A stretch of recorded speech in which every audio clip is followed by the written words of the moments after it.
The first part of your interview, the panelists may ask you whether you want to change your university choice or your course. And don't be afraid to do so. Actually, it's very normal. But as long as you have done your own research and you are convinced in doing so. But remember, you should be rational and coherent in your choices, right? Yep, totally right.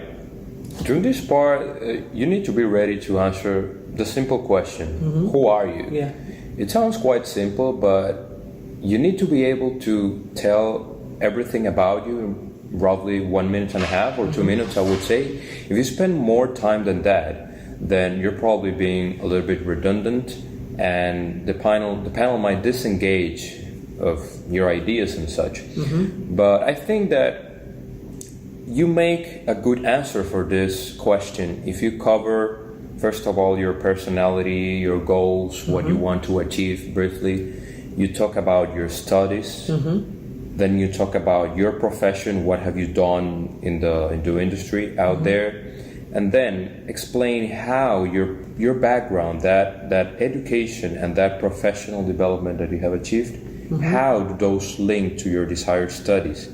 And it's interesting because in your case, you come from a very technical background, but you went for a master's in entrepreneurship. How did you address that connection there? Yeah, Eric, you're right. I come from a very technical background, but I realized after that being in the private sector, I would bring higher impact or create changes in the tech industry in my country. So that's where the link is. My technical background and my master in entrepreneurship. Those two would give me the tools necessary to create my own enterprise, to create changes in the tech industry. That sounds good. Yeah. That sounds good. Well, later on, you have to talk about, most probably, why Chevening? Why is it that you want to pursue this scholarship? Don't go around and tell very simple things like, Chevening is a good scholarship. Go further.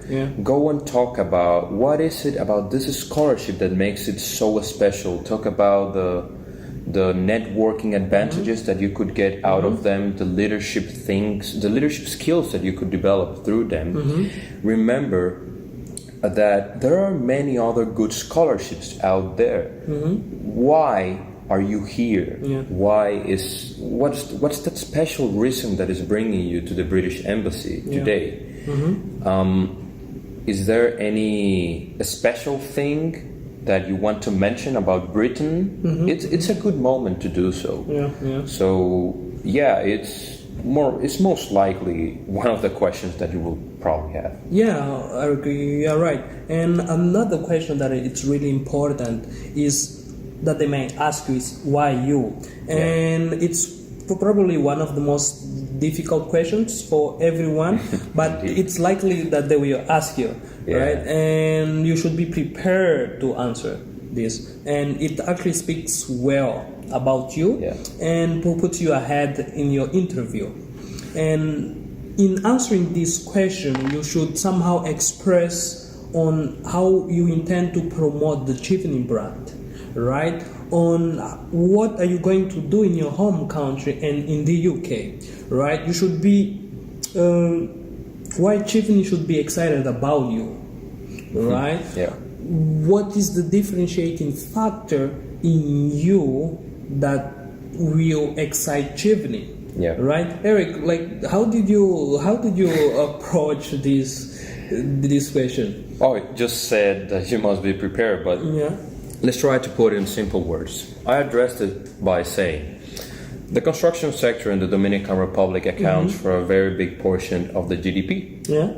But the situation is that at the same time we know that we overexpend resources and we overextend projects. We are aware that digitalization is a way, a tool that we could utilize to address those things. But then we have a further problem, that is that we don't have enough professionals with a with a digitalization background in the Dominican Republic in the construction sector. So here is where I play a key position, a key role. I would go to the United Kingdom, build my education in digitalization for the construction sector, develop my leadership skills through the Chevening network, and then go back to the Dominican Republic and serve as a main individual to thrust technology implementation strategies for the Dominican Republic construction sector that would essentially impact, that would reduce the over expense that we have and impact positively in the GDP. In addition, you know what I highlighted? I knew that the British Embassy was investing important amount of resources in the construction industry in the Dominican Republic. So I thought that I could be a special, an important professional formed with British education and up to the British standards, and I could work in collaboration with them in those projects. Oh, actually, it's very nice, Eric. I like the way you approached. Thanks. Because you actually tackle on your differentiating factor that would benefit the Chevening brand, right? I think it's really well. Your question is really well developed. Oh, okay. Right? Well, thanks for that. Yeah. Then I think we can go to the next section. Yeah, sure. Let's do that. Yeah.